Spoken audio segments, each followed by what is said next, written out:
Hi, Susan here. Okay, today I'm going to show you the basics of draping a blouse or a top. And that's what's next.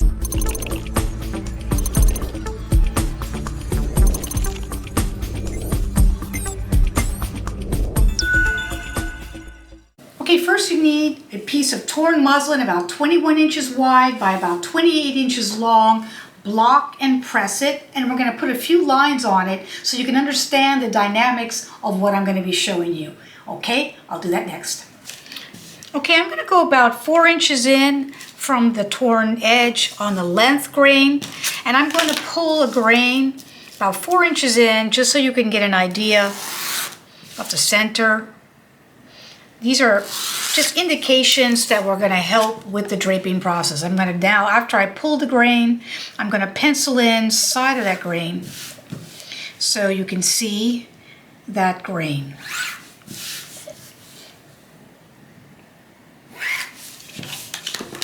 I'm also going to quickly check, put an apex point, and this is the apex level, and I'm going to pull a cross grain going across of this muslin all the way across so that you can see the crosswise grain and see what some of these grains are going to be doing in the process.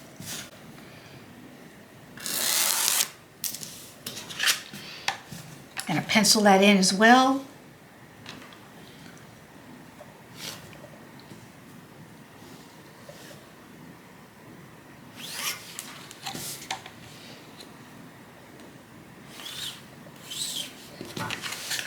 Let's get on the dress form. Okay, we always work on the right side of the dress form, and we usually just design on one side of the dress form if it's a symmetrical design. If it's an asymmetrical design, of course you have to use the entire dress form. I'm going to show you both, but I'm just going to show you quick demonstrations of different ways of doing a blouse. So like I said, I had an apex point, and that is this intersection that I have here right now. So I'm going to go ahead and take this intersection, and I'm going to put a pin right on the apex. The apex is the highest point of the bust, and that helps you to design when you're designing around the bust, because that's the fullest part of the bust, and that's usually where the darts have to be manipulated. So this is also the center front.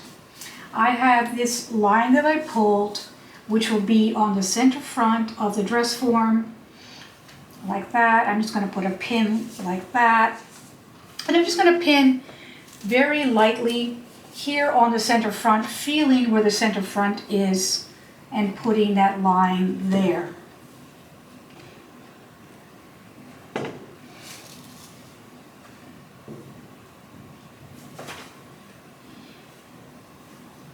Okay, and we have the apex here, right here, because there's a pin underneath it. I'm going to put a new X for that.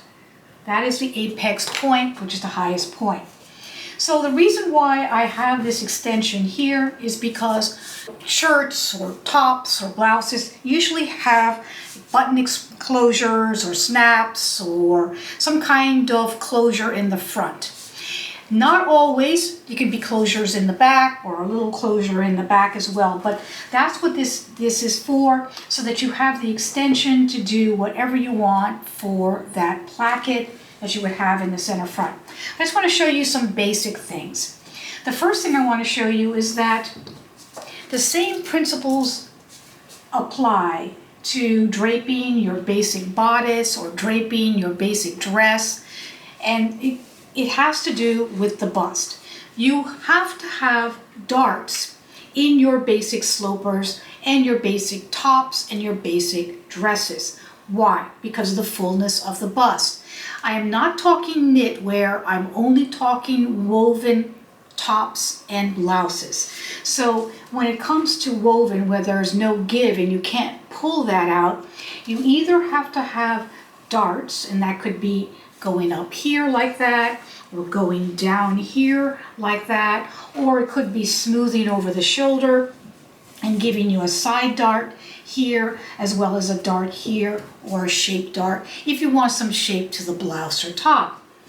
But if you don't want that, you can also do a process of eliminating the darts. Eliminating the darts is a very tricky process. It has to do with absorbing fullness in certain areas, and it's usually kind of camouflaged, like pulling it out of an armhole, or pulling it out of a neckline, or pulling it out of the shoulders, and then just pressing and steaming some of that fabric out till you get it to mold over the body itself. That's a whole process in itself. But your typical blouse would either be relaxed, meaning you have it draped over, smooth over the neckline, smooth over the bust, and if you decide to have it straight across here, that means the fullness is going to then end up here. It could either be relaxed, meaning exposed or let loose, or you could have a little curved dart there.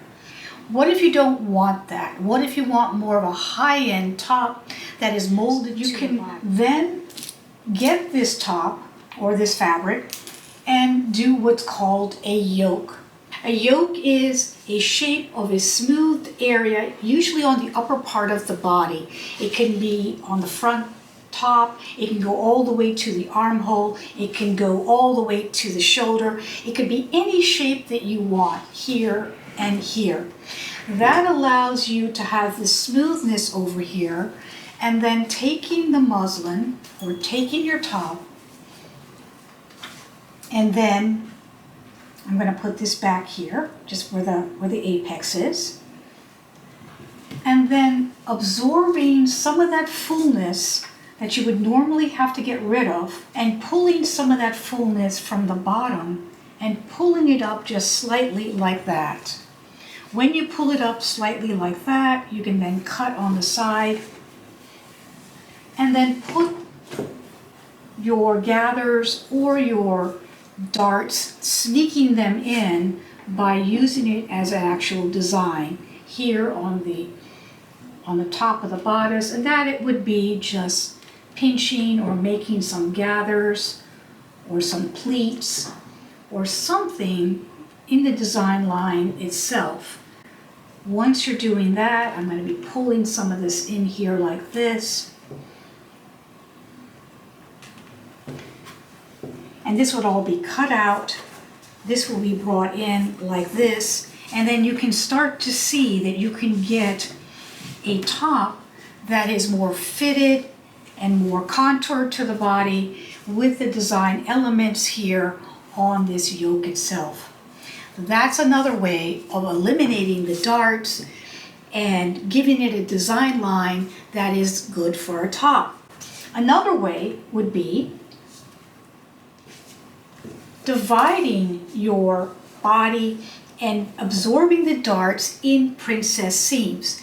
These seams that are actually on the dress form itself are your basic princess seams, meaning you can drape a portion of it here, squeeze out this little excess around here on the waist, and then drape another portion here. So this, that would normally be a dart, would be absorbed in a princess seam all the way down the body, if that makes sense.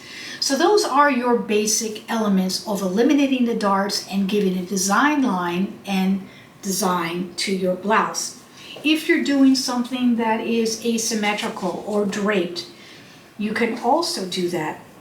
Taking the same muslin, you then have to get it on the bias. And if you can see, this is the straight grain, this is the cross grain. I'm now going to take the point of that and give it a 45-degree angle, flip in the back like this. When I do that, I can then take this muslin and I can do a drape that is asymmetrical to the design of the actual mannequin itself. So I can just do a beautiful design around the neck and eliminate all of the darts that way. You now have this bias fabric on your dress form. You can see what happened to the lengthwise grain, you can see what happened to the crosswise grain, and now you have it just sculpting the body like this. This is another way of giving a design line. This is another way of understanding that there are different ways of creating a top.